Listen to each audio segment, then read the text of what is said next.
internship in top companies.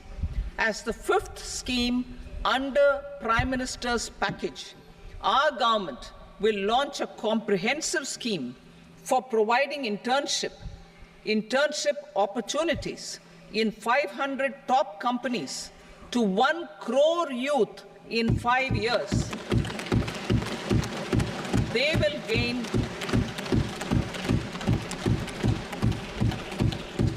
will gain exposure for 12 months to real-life business environment, varied professions, and employment opportunities. An internship allowance of 5,000 per month, 5,000 rupees per month, along with a one-time assistance of 6,000 rupees will be provided. एक बार फिर से आप सभी का स्वागत करते हैं दोस्तों अपने यूट्यूब चैनल में। दोस्तों, धर्मेंद्र प्रधान के बाद जो है अब वित्त मंत्री हमारे देश की भारतीय जनता पार्टी की नेता निर्मला सीतारमण जो है बेचैन हुई पड़ी हैं। बजट पेश किया है उन्होंने। बजट में उन्होंने युवाओं के रोजगार पर विशेष ध्यान दिया है, स्वास्थ्य पर विशेष ध्यान दिया है, शिक्षा पर विशेष ध्यान दिया, ऐसा इस देश का गोदी मीडिया कह रहा है। 2 दिन से मुजरा कर रहा है बजट पे। मध्यम वर्ग का फ़ायदा होगा, ये होगा, वो होगा, हाई होगा, कुछ नहीं होगा। जिसकी महीने की 25,000 इनकम है उसको 1,250 रुपया महीना टैक्स पे करने के लिए कह रहे हैं। हम कह रहे हैं इनकी भी सैलरी या 25,000 कर दी जाए, वित्त मंत्री की भी, इनसे भी 1,250 रुपया टैक्स लिया जाए, हमको कोई आपत्ति नहीं है। ये मध्यम वर्ग के लिए बहुत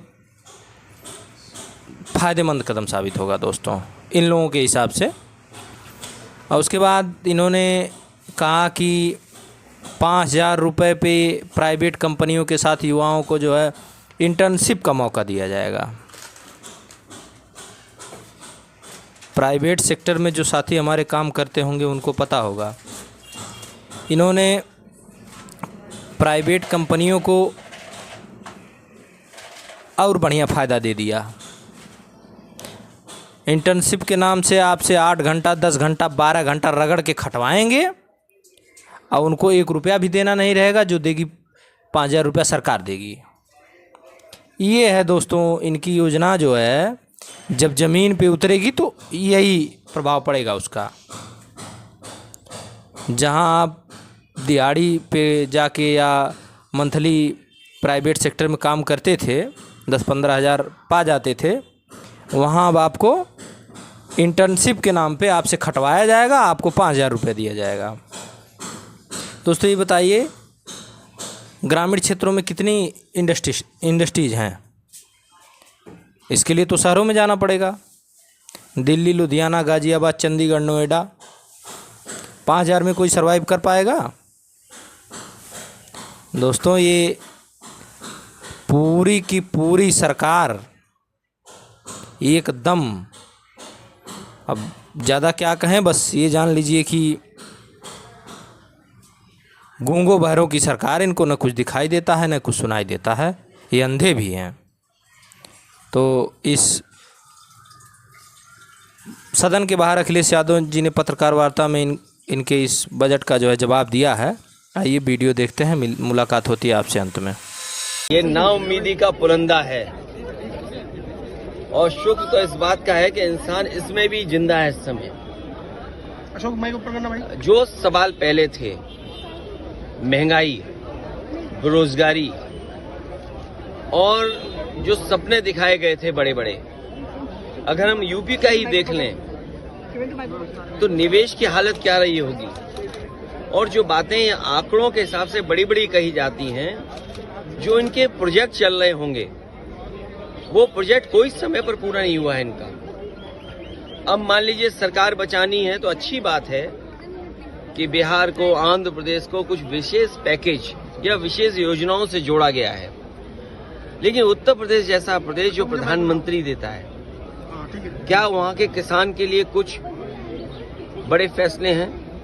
किसान की फसल की पैदावार, उसकी कीमत के लिए क्या कोई इंतजाम है? कहने को तो याद होगा आप सबको कि पिछली बार कहा था कि मंडी और एग्रीकल्चर इंफ्रास्ट्रक्चर के लिए स्ट्रेंथन करने के लिए लाखों करोड़ रुपए हैं। अगर वो इंफ्रास्ट्रक्चर स्ट्रेंथन हुआ था तो इसका मतलब किसान की आय दोगुनी होनी चाहिए या किसान की आय बढ़नी चाहिए थी, वो तो नहीं बढ़ी। तो किसान के साथ संकट पैदा किया इन्होंने। बेरोजगारी इन्होंने बढ़ाई है। 10 साल में जो इतनी बेरोजगारी बढ़ गई उसको कैसे कम करें, और वो भी आधी अधूरी नौकरी से।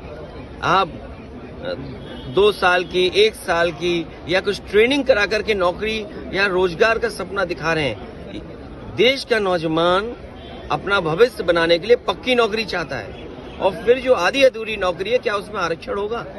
क्योंकि सरकार तो पीठ थपथपा रही है कि 10 लाख से 20 लाख मुद्रा लोन कर दिया और युवाओं के लिए इंटर्नशिप। मैं आपसे कह रहा हूं कि इंटर्नशिप परमानेंट नौकरी नहीं है, या और जो व्यवस्थाएं बनाई जा रही है बजट के माध्यम, वो पक्की नौकरी नहीं है।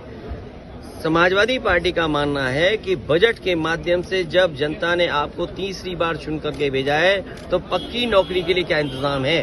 और कहने को कह रहे हैं कि हम जो एडिबल ऑयल है, चाहे वो मस्टर्ड, सेस्मिक, आपका सोयाबीन, आपका ग्राउंडनट, सवाल ये नहीं है। सवाल ये है कि बाजार को आपने 10 साल किसकी मदद की जिससे बाजार में वो खाने पीने का रिफाइंड तेल भर गया जो बाजार में आज पक्की तरीके से खड़ा है। तो आप किसान को क्या एमएसपी देंगे? क्या हॉर्टिकल्चर क्रॉप्स के लिए आपके पास कोई एमएसपी देने का इंतजाम है? किसान तो एमएसपी मांगना चाहता है, आप एमएसपी देना नहीं चाहते हैं। हॉर्टिकल्चर जो क्रॉप्स हैं, क्या उसके लिए एमएसपी की आपके पास तैयारी है? अगर हॉर्टिकल्चर क्रॉप्स के लिए आपको एमएसपी की तैयारी नहीं है और आप फसल की तैयारी नहीं कर रहे हैं, आप एग्रीकल्चर इंफ्रास्ट्रक्चर के लिए आपने पिछली बार भी कहा था कि 1 लाख करोड़ रुपए हम दे रहे हैं। अगर मंडियां नहीं बनाएंगे, ये सरकार बताए कि यूपी में अगर एक भी मंडी बनाई हो तो जो मंडी नहीं होगी किस स्थान पर किसान ले जाए अपनी फसल की कीमत पाएगा? पीएम तो कह रहे हैं कि 2047 का भारत बनेगा। अब मान लीजिए विकसित भारत की बात कर रहे हैं। मान लीजिए बक्सर से एक एक्सप्रेस वे लेके जा रहे हैं, जो समाजवादी सरकार में पूर्वांचल एक्सप्रेस वे, जहां पर प्रधानमंत्री जी ने हवाई जहाज उतारा था हरक्यूलिस, वो पखनपुरा गांव तक छोड़ दिया था क्योंकि आगे एनएचआई की सड़क बननी थी। क्या ये सरकार को ये भी नहीं दिखाई देता है कि अगर 25 किलोमीटर 30 किलोमीटर का एक्सप्रेस वे बन गया होता तो बक्सर से जो एक्सप्रेस वे ये प्रपोज कर रहे हैं वो भी जुड़ जाता? आप इंफ्रास्ट्रक्चर का पैसा कहाँ दे रहे हैं? आपने महाराष्ट्र को दिया, आपने दूसरे प्रदेश को दिया, आप गिफ्ट सिटी तो गुजरात को दे रहे हो। दोस्तों, आपने सुना अखिलेश यादव को, उनका स्टैंड बिल्कुल क्लियर है। यही ऐसे नेता हैं जो युवाओं के भविष्य की बात कर रहे हैं और पक्की नौकरी की बात कर रहे हैं, किसानों के एमएसपी की बात कर रहे हैं, आम आदमी के जीवन से जुड़ी तमाम सुविधाओं और असुविधाओं की चर्चा जो है पत्रकारों से अखिलेश यादव ने किया। आपको अगर समय मिले तो एक बार ज़रूर जो है ये निर्मला सीतारमण जी का जो बयान है और जो उन्होंने बजट पेश किया है, जानने की कोशिश कीजिएगा कि हमको आपको क्या मिला।